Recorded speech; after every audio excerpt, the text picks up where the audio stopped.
Craven Plateau, in the upper reaches of the Gloucester Barrington Tops, is home to a small-scale beef farm owned and operated by Peter Pfister. We've owned this farm for 5.5 years. I've worked on it for 3 years before that. It's about 140 hectares. We graze about 100 hectares. We're totally surrounded by timber, forests, state forests, and a bit of national park. I mean, what we probably value more than anything else is that we fit into the environment that we have. Really good sustainable practice allows for profits for both, for the environment and the farmer. If we don't make profits, we're not going to be here. I've attended many courses from land care, land services, local land services, TAFE College, and I've met a lot of people, like-minded people, who knew other people, and through that we got a fantastic network and a lot of support from professionals out of the local land services. And it was through their effort that we started to change and gave us the knowledge on how to go about what we have to do. Working with local land services project officer Albert Mullen, Peter developed a farm plan to improve his cattle business.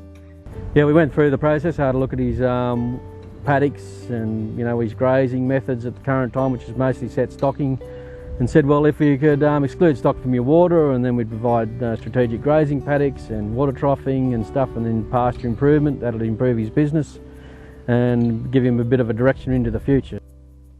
We then established where we should fence, how we should go about fencing, how we should protect certain areas of the property. Peter's been able to develop a paddock rotation type strategic system. Having a controlled grazing situation, one improves pasture considerably in quantity and in quality. That leads to bigger cattle, better cattle. I think he's adapted his farming system. He's a new landholder, so to speak, so he's sort of farming more to a commercial reality now, more efficiently, being able to target the market appropriate for his system so he can get some profitability out of it. He's joined up one of our beef groups. We've got an expert beef consultant that comes around, as well as networking with other commercial producers. And Peter's sort of got a real direction now and starting to produce some decent animals that he can sell into markets like abattoirs and stuff where he can get a better price. We started a process of soil testing and pasture analysis. It's given us much more data and good feedback in what we're up to and maybe where the deficiencies are and how we can address them.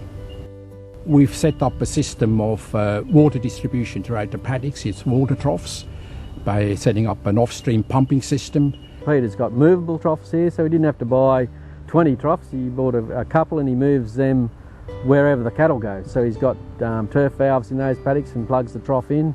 This has allowed us to actually maximise the pasture which we have and gives us much more flexibility. I think for drought management and the water supply, being able to reduce stock numbers or increase them depending on the weather, and he's got the paddocks set up for that, as well as maintaining his ground cover and keeping the grasses at their vegetative state so they produce the best quality feed he can get on this country and the rainfall he has here. With assistance from local land services and some funding from the federal government's National Land Care program, Peter excluded stock from a waterway on his property. Along with environmental benefits, this also helped with aspects of farm management. Fencing off the riparian area stops the cattle from going not only in the stream but also up in the forest behind it. It actually improves the water quality considerably for both the water we're pumping, but also a downstream effect. The water that leaves our property is actually in top condition. We try and get the environment outcomes that we need, and we want to get the production benefits for the landholders. I suppose working with landholders, I'm a landholder myself, and I've grown up through the dairy industry and beef industry.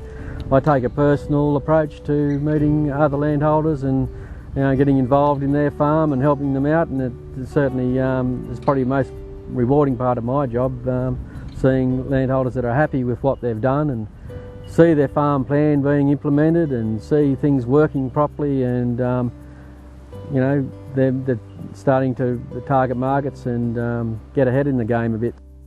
We now can clearly see a future for our farm. We can see the business that we have, we can see a market for our animals that we're producing, and furthermore, there is a future for the next generation in our family.